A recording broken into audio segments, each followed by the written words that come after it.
Hi dears, എല്ലാവർക്കും ക്യൂട്ടാട്ടിൻ്റെ ഒരു പുതിയ വീഡിയോയിലേക്ക് സ്വാഗതം കേട്ടോ. ഇന്നത്തെ വീഡിയോ കഴിഞ്ഞ വീഡിയോയുടെ തുടർച്ചയാണ്. അതായത് നമ്മൾ ഈ സീസണിലേക്ക് നമ്മുടെ ഓർക്കിഡിന് എങ്ങനെ ഒരുക്കാം എന്നുള്ളതാണ് ഞാൻ കഴിഞ്ഞ എപ്പിസോഡിൽ ചെയ്തിട്ടുണ്ടായിരുന്നത്. അതിൻ്റെ സെക്കൻഡ് പാർട്ടാണ് കേട്ടോ. ഇന്ന് ഞാൻ എൻ്റെ ഗാർഡനിൽ ചെയ്യാൻ പോണത് ഞാനൊരു ഫെർട്ടിലൈസർ കൊടുക്കാൻ പോവാണ്.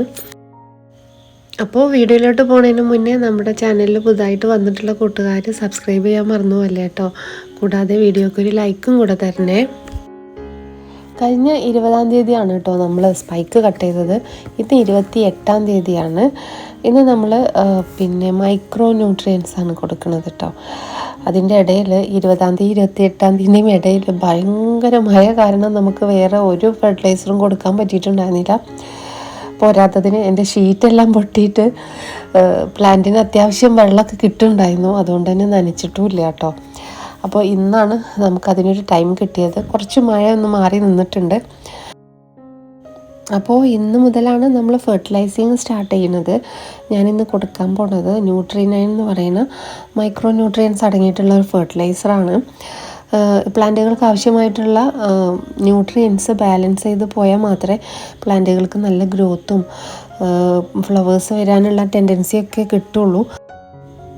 അതിൻ്റെ കൂടെ ഞാൻ ടാഗ്മൈസിനും കൂടെ ആഡ് ചെയ്തിട്ടാണ് കേട്ടോ സ്പ്രേ ചെയ്യാൻ പോകുന്നത്. ടാഗ്മൈസിൻ എന്ന് പറഞ്ഞാൽ ആൻറ്റിബയോട്ടിക്കാണ് പ്ലാന്റുകൾക്ക് കൊടുക്കണത്. അപ്പോൾ ഞാനിവിടെ 1 ലിറ്ററിൻ്റെ സ്പ്രേ ബോട്ടിലാണ് എടുത്തിട്ടുള്ളത്. അതിലേക്ക് 1/2 സ്പൂണ് മൈക്രോ ന്യൂട്രിയൻസും കൂടാതെ അതിൻ്റെ കൂടെ ഒരു നുള്ള് ഏകദേശം ഒരു ഗ്രാമൊന്നും ഉണ്ടാവില്ല, നമ്മളൊരു കൈ കൊണ്ടെടുക്കണ ഒരു പിഞ്ച് മതി കേട്ടോ. അതും കൂടെ ഞാൻ ഈ ബോട്ടിലേക്ക് ഇട്ടിട്ട് നന്നായിട്ട് മിക്സ് ചെയ്തിട്ട് സ്പ്രേ ചെയ്യാണ്. ഈ ടാഗ്മൈസിൻ കൊടുക്കണത് എന്താണെന്ന് വെച്ചാൽ അതൊരു ആൻറ്റിബയോട്ടിക് ആണല്ലോ. അപ്പോൾ അതുകൊണ്ട് തന്നെ നല്ല മഴയാണ് കുറച്ച് ദിവസമായിട്ട്. അപ്പോൾ പ്ലാന്റിന് ഈ ചീയൽ, പ്രത്യേകിച്ച് ഫെലനോപ്സിസിനൊക്കെ പെട്ടെന്ന് ഇല ചീയുന്ന അസുഖം വരും. അപ്പോൾ അതൊക്കെ വരാണ്ടിരിക്കാൻ പ്ലാന്റുകൾക്ക് പ്രതിരോധശേഷി കൂടാനും ഒക്കെയാണ് ഈ ടാഗ്മൈസിൻ കൊടുക്കുന്നത് കേട്ടോ. ഇനിയിപ്പോൾ നമ്മുടെ ഏതെങ്കിലും പ്ലാന്റിന് ചീലസുഖം വന്നു കഴിഞ്ഞാൽ, ഇപ്പോൾ ലീഫിലാണെങ്കിൽ ആ ലീഫിൻ്റെ അസുഖം ബാധിച്ചതിൻ്റെ തൊട്ട് താഴെ വെച്ചിട്ട് ലീഫ് കട്ട് ചെയ്യുക. അതിനുശേഷം സാഫും ഈ ടാഗ്മൈസിനും കൂടെ പേസ്റ്റ് ആക്കിയിട്ട് ജസ്റ്റ് തേച്ച് കൊടുത്താൽ മതി. പിന്നീട് ആ രോഗം പടരില്ല കേട്ടോ.